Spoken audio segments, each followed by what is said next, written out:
Hi friends, आप लोग कैसन बानी। आप सबके बीच हम एक बहुत मजेदार झूमर गीत सुनावे जातानी। अगर अच्छा लगी तो हम चैनल के सब्सक्राइब जरूर करें। बम्बई में खुलल बा वाला हीरोइन के करानावा ए सखी। बम्बई में खुलल बा वाला हीरोइन के करानावा ए सखी।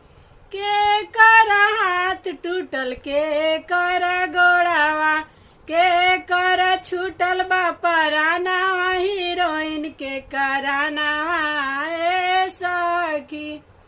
के कर छूटल बा परानावा हीरोइन के करानावा ए सखी।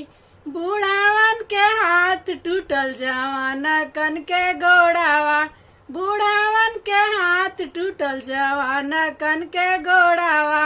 लफुअन के छूटल बा परानावा हीरोइन के करानावा ए सखी। लफुअन के छूटल बा परानावा हीरोइन के करानावा ए सखी। बम्बई में खुलल बा वाला हीरोइन के करानावा ए सखी। बम्बई में खुलल बा वाला हीरोइन के करानावा ए सखी।